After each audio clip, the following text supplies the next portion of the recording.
for you.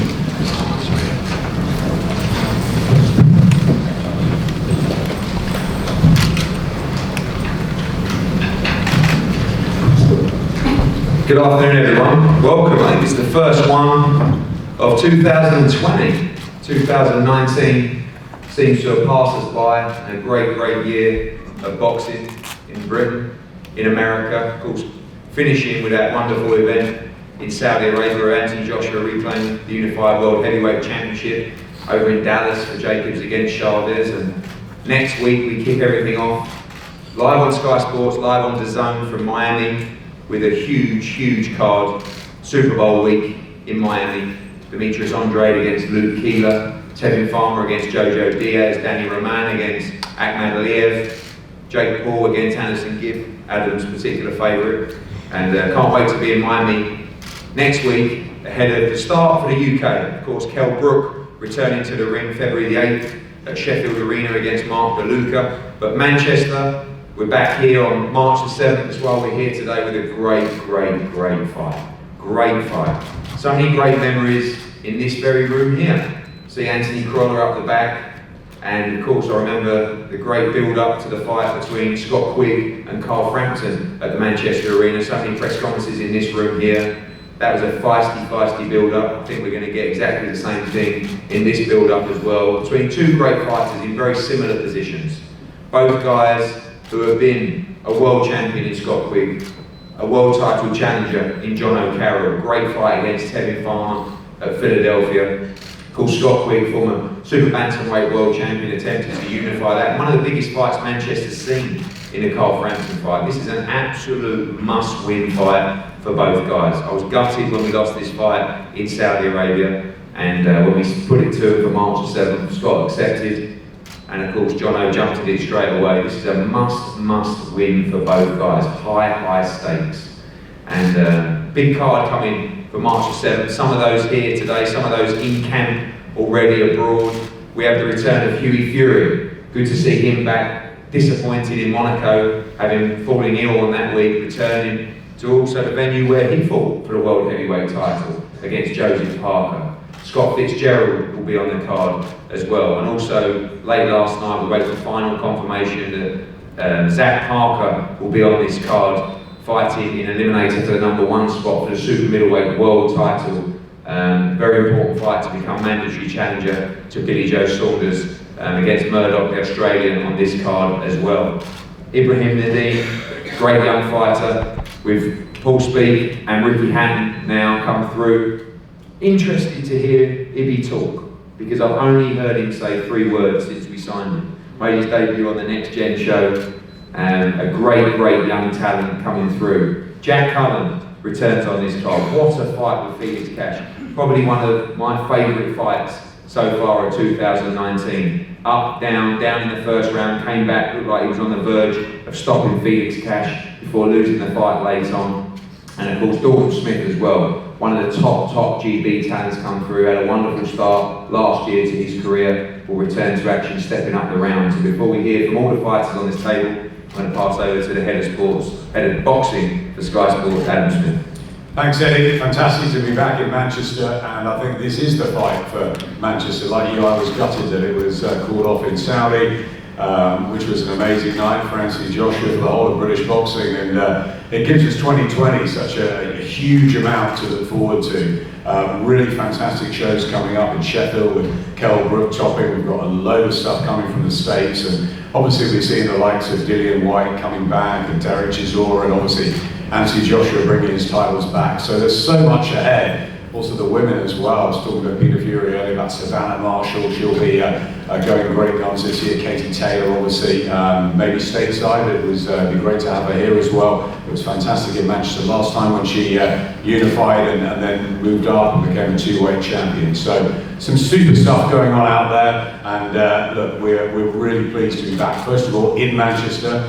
I walked in with Anthony Crolla, who still loves it, doesn't he? He's been working with us a little bit at the end of last year, doing a fantastic job on the safe side of the ropes. And we loved having him throughout his his career. And we followed Scott Quigg throughout his. He's been a brilliant fighter. He's always been so down to earth, so easy to deal with, and wonderful to watch in the ring. And he's had a fantastic career already, becoming a world champion. And he mentioned that huge fight with Carl Frampton, and he goes on. His dedication is incredible, and I love that in Scott.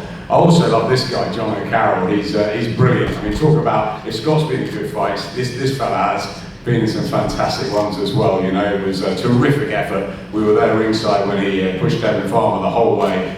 He's a colourful character. He's fantastic, and you know, they're both. It's just a brilliant fight to make, I think, and for the Manchester fight crowd as well. You know, you guys know your stuff up here, the likes of Ricky Hatton, Anthony Farnell, and Michael Gomez, Anthony Croller through the years, and you know, Scott Quigg's he's got some life left, I think, in the old dog. He looks fantastic, doesn't he? He always does. John O'Carroll will be pushing him all the way. It's a tremendous bill. Terrific fighters on the card. You know, Jack Cullen. What a great fight that was with Felix Cash. And great to see Hughie Fury back, and so many youngsters coming through. I think it's going to be a brilliant 2020, and we cannot wait to be here back in Manchester. You guys love boxing, and you're going to love this show. It's a fantastic top of the bill, Eddie. Thank you, Adam.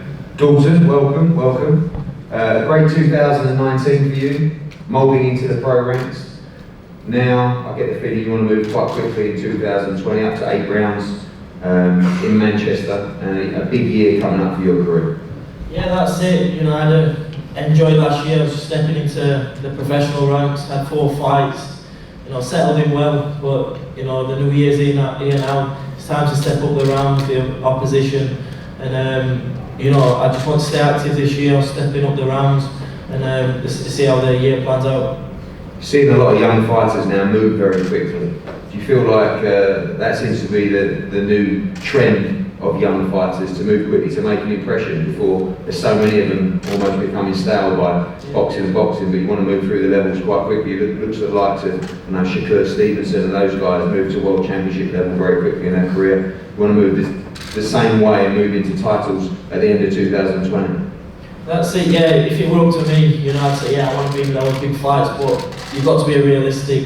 You know, it's a tough game to be in. You've got to learn your trade. You know, sometimes it's not your ability, but you've got to become a 12-round fighter. You know, get the experience. But I just listen to my team, whatever they put in front of me. You know, I just do what they say. And, you know, obviously I've got the best promotional team around me to pursue me to. You know, one day I want to become a world champion, but I just listen to my team. Whoever they put in front of me, then that's who I'll fight. Thanks, Dalton. Look forward to seeing you at the arena. Ibby, come on, mate. Are you gonna? I remember that when I first met you, Paul Speed came up to me and he said, "I've got this kid." He said, "He can really fight, really fight." I watched you on the pads, knocking 7 kettles out of the pads with Ricky Hatton, and I came over and you introduced me, and you only said one word. You know, I'm going to call you the Silent Assassin. Is that all right? That's going to be the new nickname for you. But you made your debut next gen, Thursday night in London. You went on right there, this time, local fight for you, Manchester Arena. Looking forward to March 7th. Yeah, just shows that. I thought that was going to be the one word. David, put the mic down like this. You've got to learn these tricks. Yeah, first of all, I'd like to thank Eddie Matchroom and Sky Sports Boxing for giving me this opportunity to be on a great main event. I'm really proud of it, and I'll show you all what I'm about on the marathon. Yeah, but you've got a great amateur career, obviously, and what's the transition been like moving to the pros and obviously training with a Manchester great in Ricky Hatton? Still getting used to it, like going down my feet a bit more, get a bit more polish on squat.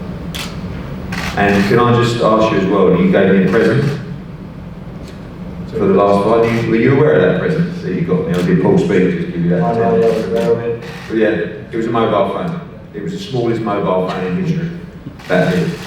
So I appreciate that, thank you very much. And we're looking forward to a great career with you, Lee. I know that you're a fantastic young talent, and we look forward to many more press conferences with you. And I will definitely get at least 5 sentences out of you for the fight week press conference. Thank you very much, Lee. Jack Cullen. Jack, mate, what a fight last time out.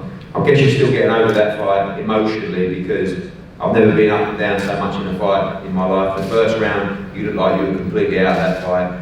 you took the kitchen sink, you came back, you fought back, you looked like you had Felix Cash on the verge of ending the fight himself. It was honestly one of the best fights I've seen at Manchester Arena, and it must have been an incredible experience for you, even though you lost. Yeah, it was a great experience. I'd just like to say thanks getting back on these shows. And 2020 is going to be my year. I'm not going to claim any excuses with Felix Cash and that. It's time to get back winning, and hopefully we'll get it again. I'm not looking past anybody, whoever I fight, I'm not got an opponent yet. And I'm looking forward to it. Just got to keep going, keep winning. What did you learn from that Cash fight? Like, did you feel that you started a little bit too fast, you were a little bit too erratic in that fight, or? Well, to be honest, I just didn't. I wasn't myself. I'm not going to claim any excuses. I wasn't myself, and I do know if it happens again, I will be winning that fight. So hopefully, before the end of the year, it goes again, we'll get it again. It's a rematch I'd definitely love to make. And I know, speaking to Steve, with a title fight on this card, you want to go straight back into a big fight, hopefully a domestic fight as well, straight back into titles. Yeah, definitely. Hopefully. Thanks. Good stuff, Jack. Thank you. Hughie, welcome back. Welcome back. Of course, the arena where many feel like you could have become world champion in this arena against Joseph Parker. And now coming back, disappointment in Monaco. I remember seeing you fight week. Peter told me on a Wednesday you weren't well, you had the virus, you hoped you'd make that fight, couldn't get out, it was a gutter for you after working so hard. But now, back in Manchester, and a huge year for you, huge 2020. Look at the heavyweight scene, you're right there. Yeah, I'm absolutely glad to say not be able to fight Monte Carlo, all that hard work in and stuff, but what it is, it just wasn't meant to be, but it's made it give us that bit longer to work on the stuff we've been working on. And yes, exciting to be back in Manchester, where, like I say, where I fought for the world title. Wasn't my luck, but it's all about learning, and all these fights have put me to where I am today, to make me a better fighter, and people's in for a shot the next time round, so it's going to be an exciting year. It's so easy to jump into fights, isn't it, in the division? People are always looking for big fights and opponents, and when you look at Lucas Brown, you know, got knocked out by Dave Allen, he's now fighting Otto Wiley. You know, people step up and get opportunities all the time. This year, is it about taking the right fights at the right time? We know you jumped in against the veteran, you always gambled. You know, you boxed Joseph Parker, you boxed Kubrat Kulev in Bulgaria, you boxed Alexander Povetkin. Is it about taking the right opportunity at the right time then? Like I say, it's, all them fights have really is put me to where I am today, and showed me that more experience and stuff we've been working on. So people's going to see in the next fight the stuff that I was going wrong and the mistakes I was making. So it's going to be a major turnaround, and like I say, when I get these fights, I would really want them fights again, because I was basically fighting with one hand and he still couldn't do no good with me. So they're the fights I do want again. You think we'll see in 2020 with the hands being fixed up, more aggressive Hughie Fury now letting your hands go? Because against Povetkin, I felt that you could have turned that fight around. Yeah, 100%. Like I said to you, it was frustrating for myself to not let that right hand go, and like I said, I kick myself all the time about it, but it's one of them. It happens, and people's going to see. I'm not going to let too much away, but I'm going to see a big difference.